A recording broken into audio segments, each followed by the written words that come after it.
It's so easy these days to just feel completely uh, swamped by information, isn't it? Just trying to cut through all the noise, the viral stuff to find what actually matters, what genuinely, well, resonates. It can be a real challenge. Well, today we're doing a deep dive into a really fascinating shift. It's almost counterintuitive, I think. It's about how brands, and maybe even individuals too, are gaining real influence. And it's moving away from that constant kind of exhausting chase for mass attention, moving towards something quieter, but way more powerful, it seems. Exactly. I mean, you look at the digital world now, it's saturated, right? Influencers everywhere, viral stunts, just this endless stream of content. So the real question becomes, what's actually cutting through all that noise? Yeah. What's making a real impact? And what we're seeing isn't just, another trend. It feels like the rise of something called micro-authority, which is basically credibility, but within these smaller, really highly engaged circles, it's kind of a silent revolution reshaping how influence works. Right. A silent revolution. I like that.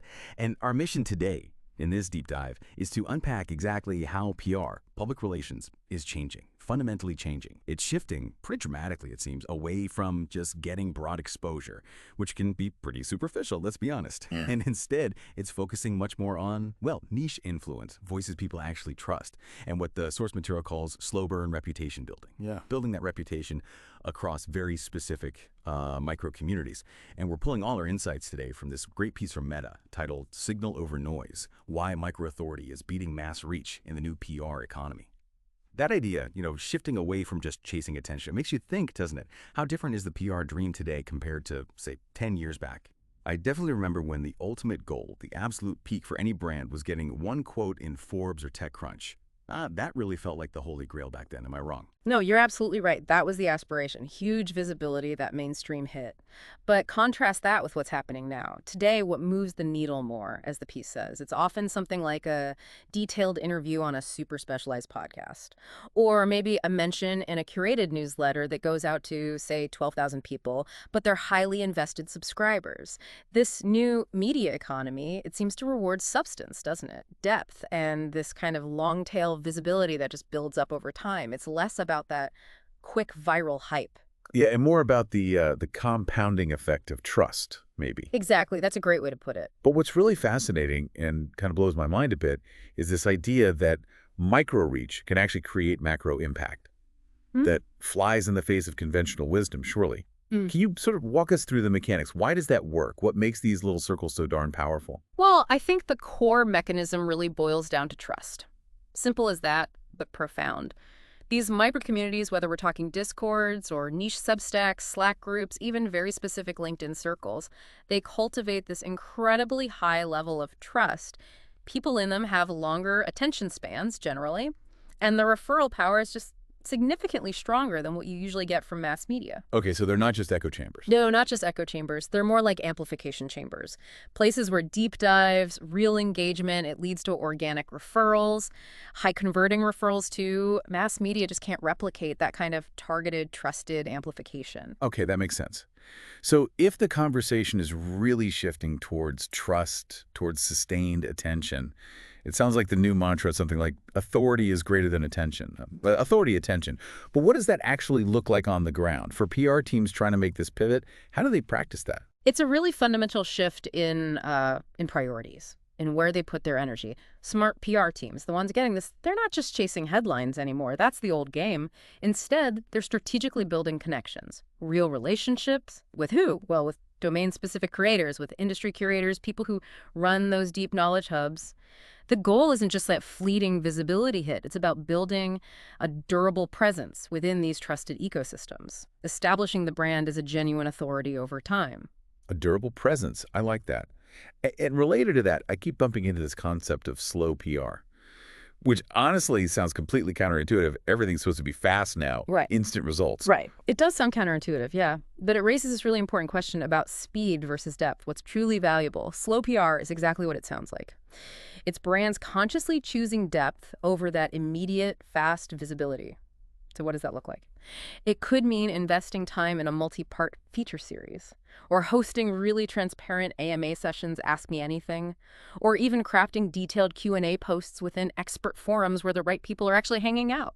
So Less about the quick hit, more about long-term value. Precisely. It's a pretty radical shift away from the quarterly report mentality where everything needs to show impact now. The immediate ROI might not be as obvious, but the long-term compounding effect, that's where the gold is. It builds this incredibly solid foundation of trust and loyalty.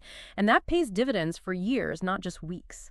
Okay, so if it's about building that foundation, it means PR isn't just broadcasting anymore. It's got to be participation. Yeah. But how do brands actually do that? How do they embed themselves in these communities so it feels, well, authentic and not just like another clumsy marketing push? That's a great question. And the source talks about this idea of co-created credibility.